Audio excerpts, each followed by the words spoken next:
Retired Pope asks pardon for abuse, but admits no wrongdoing. Retired Pope Benedict XVI is asking forgiveness for any grievous faults in his handling of clergy sex abuse cases. 3:10. Rome, retired Pope Benedict XVI asked forgiveness Tuesday for any grievous faults in his handling of clergy sex abuse cases, but denied any personal or specific wrongdoing after an independent report criticized his actions in 4 cases while he was Archbishop of Munich, Germany. Benedict's lack of a personal apology or admission of guilt immediately riled sex abuse survivors, who said his response reflected the Catholic hierarchy's permanent refusal to accept responsibility for the rape and sodomy of children by priests. Benedict, 94, was responding to a January 20 report from a German law firm that had been commissioned by the German Catholic Church to look into how cases of sexual abuse were handled in the Munich Archdiocese between 1945 and 2019. Benedict, the former Cardinal Joseph Ratzinger, headed the Archdiocese from 1977 to. The report faulted Benedict's handling of 4 cases during his time as Archbishop, accusing him of misconduct for having failed to restrict the ministry of the 4 priests even after they had been convicted criminally. The report also faulted his predecessors and successors, estimating there had been at least 497 abuse victims over the decades and at least 235 suspected perpetrators. The Vatican on Tuesday released a letter that Benedict wrote to respond to the allegations, alongside a more technical reply from his lawyers who had provided an initial 82-page response to the law firm about his nearly 5-year tenure in Munich. The conclusion of Benedict's lawyers was resolute. As an archbishop, Cardinal Ratzinger was not involved in any cover-up of acts of abuse, they wrote. They criticized the report's authors for misinterpreting their submission, and asserted that they provided no evidence that Benedict was aware of the criminal history of any of the 4 priests. Benedict's response was more nuanced and spiritual, though he went on at length to thank his legal team before even addressing the allegations or the abuse. I have had great responsibilities in the Catholic Church, Benedict said. All the greater is my pain for the abuses and the errors that occurred in those different places during the time of my mandate. Benedict issued what he called a confession, though he didn't confess to any specific fault. He recalled that daily Mass begins with believers confessing their sins and asking forgiveness even for grievous faults. Benedict noted that in his meetings with abuse victims while he was Pope, I have seen firsthand the effects of a most grievous fault. And I have come to understand that we ourselves are drawn into this grievous fault whenever we neglect it or fail to confront it with the necessary decisiveness and responsibility, as too often happened and continues to happen, he wrote. As in those meetings, once again I can only express to all the victims of sexual abuse my profound shame, my deep sorrow and my heartfelt request for forgiveness. His response drew swift criticism from Ekiger Tisch, a group representing German clergy abuse survivors, who said it fit into the Church's permanent relativizing on matters of abuse, wrongdoing and mistakes took place, but no one takes concrete responsibility.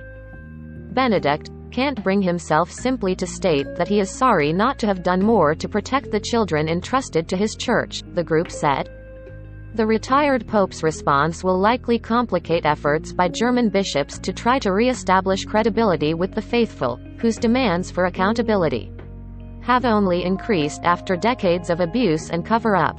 The head of the German Bishops' Conference, Limburg Bishop Georg Baitzing, had previously said that Benedict needed to respond to the report by distancing himself from his lawyers and advisors. He must talk, and he must override his advisors and essentially say the simple sentence, I incurred guilt, I made mistakes and I apologize to those affected, Baitzing said. But in a tweet Tuesday, Baitzing only noted that Benedict had responded. I am grateful to him for that and he deserves respect for it, Baitzing wrote. The tweet didn't address the substance of Benedict's response. The law firm report identified 4 cases in which Ratzinger was accused of misconduct in failing to act against abusers. 2 cases involved priests who offended while Ratzinger was archbishop and were punished by the German legal system but were kept in pastoral work without any limits in their ministry. A 3rd case involved a cleric who was convicted by a court outside Germany but was put into service in Munich. The 4th case involved a convicted pedophile priest who was allowed to transfer to Munich in 1980, and was later put into ministry. In 1986, that priest received a suspended sentence for molesting a boy. Benedict's team had earlier clarified an initial error in their submission to the law firm that had insisted Ratzinger was not present at the 1980 meeting in which the priest's transfer to Munich was discussed. Ratzinger was there, but the priest's return to ministry was not discussed, they said. Benedict said he was deeply hurt that the oversight about his presence at the 1980 meeting had been used to cast doubt on my truthfulness, and even to label me a liar. But he said he had been heartened by the support he had received. I am particularly grateful for the confidence, support and prayer that Pope Francis personally expressed to me, he said. The Vatican had already strongly defended Benedict's record after the law firm report, recalling that Benedict was the first pope to meet with victims of abuse, that he had issued strong norms to punish priests who raped children and had directed the Church to pursue a path of humility in seeking forgiveness for the crimes of its clerics. The Vatican's defense, however, focused primarily on Benedict's tenure as head of the Holy See's Doctrine Office and his 8-year papacy. Benedict reflected on his legacy in his letter. Quite soon, I shall find myself before the final judge of my life, he wrote. Even though, as I look back on my long life, I can have great reason for fear and trembling, I am nonetheless of good cheer. For I trust firmly that the Lord is not only the just judge, but also the friend and brother who himself has already suffered for my shortcomings.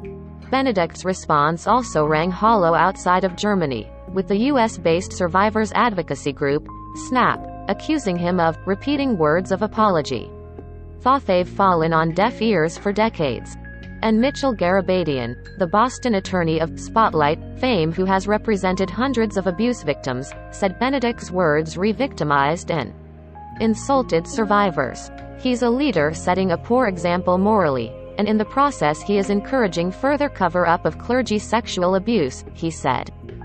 But Pope Francis' top advisor on preventing abuse, Boston Cardinal Sean Amelie, found in Benedict's letter sincere contrition for what has been lacking in his.